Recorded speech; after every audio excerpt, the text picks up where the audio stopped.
Welcome to this explainer. Today, we're going to completely reset your baseline understanding of medieval Europe. We're looking at exactly how societies actually manage to survive when the center just collapses. Forget everything you've ever heard about the chaotic, unorganized Dark Ages. What we're really looking at today is a literal masterclass in human adaptation. So let's just shatter that myth right out of the gate. The lack of a centralized bureaucratic state back then, it wasn't a failure of civilization. Not at all. It was a highly specific, totally logical survival strategy that kicked in after the Roman and Carolingian mega-empires fell apart. Because when massive, continent-spanning systems break down, humans don't just throw their hands up and give up. We rebuild locally. To really grasp how this worked, we'll hit 5 key areas today: Europe's decentralized reality, feudalism, manorialism, the church's parallel power, and finally, a really cool comparison of Europe versus Japan. All right, Section 1, Europe's decentralized reality. We have to ask why Europe was so incredibly fragmented, especially when you compare it to massive empires like Song China or Mali.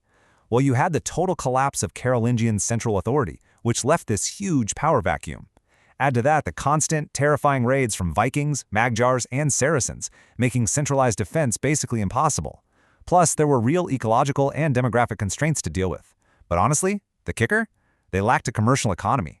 I mean, no trade means no taxes, and no taxes means no state-funded army. So local lords became literally the only source of protection.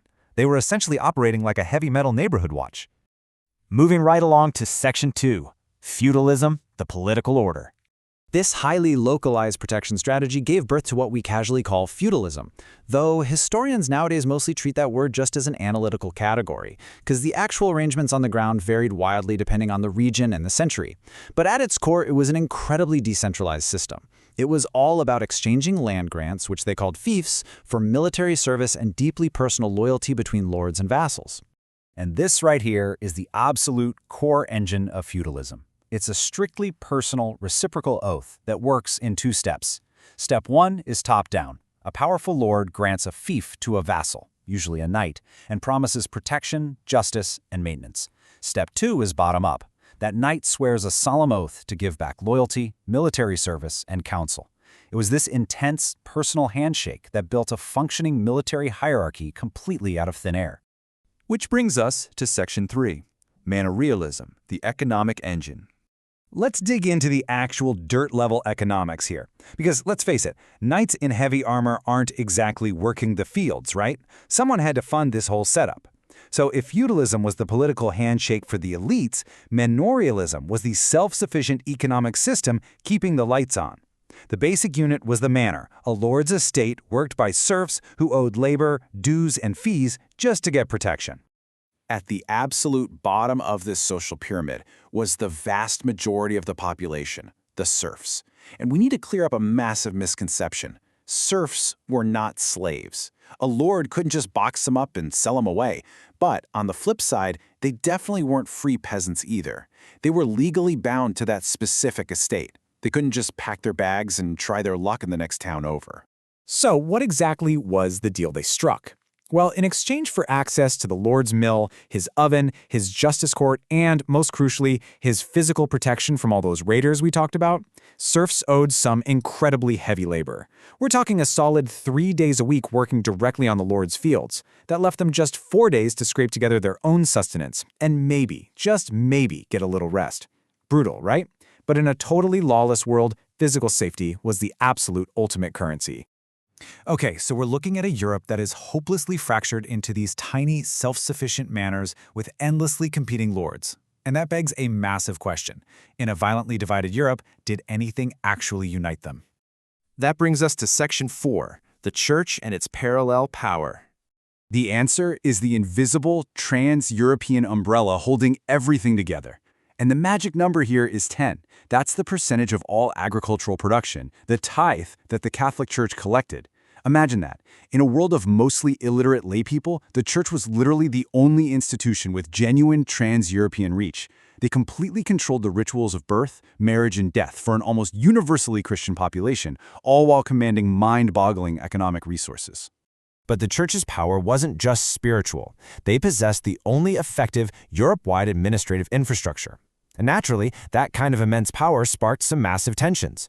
By 1076, you see the investiture controversy kicking off, this massive clash with secular lords over who actually had the right to appoint church officials. It took until 1122 to resolve that.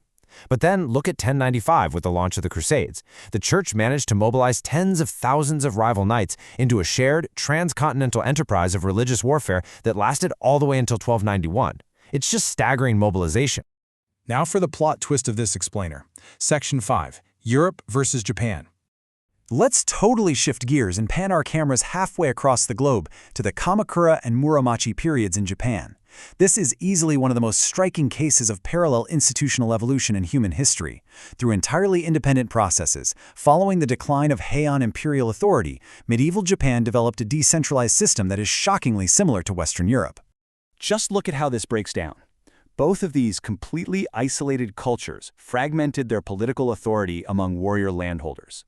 Europe had its heavy cavalry knights with land grants. Japan had mounted samurai with lander stipends. Both cultures produced these incredibly strict warrior ethics. Chivalry in Europe emphasizing Christian piety and protection, and Bushido in Japan focusing on martial skill and honorable death. And both systems relied completely on tied peasant labor. Serfdom in Europe and the heimin in Japan, who were theoretically free but practically stuck to the land. But the differences are just as fascinating.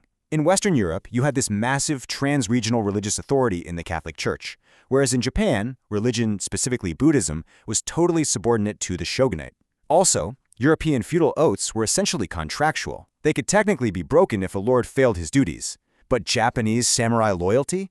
That was framed as an absolute, unbreakable personal obligation. Of course, no system stays static forever. By the year 1200, conditions in Europe were already starting to shift. We see massive population growth, the revival of long-distance trade, and the rise of chartered towns, royal courts, and universities. It just goes to show that this decentralized feudalism was never some stagnant dark age. It was actually an incredibly dynamic, evolving arrangement that slowly laid the groundwork for early modern Europe. Which leaves us with this final, kind of provocative thought to wrap up our explainer today. If the human response to chaos and state collapse is so remarkably predictable that knights in Europe and samurai in Japan independently invented the exact same societal blueprint to survive, what invisible, inevitable structures are we blindly participating in right now? Think about it. Thanks for joining me today, and keep questioning the structures around you.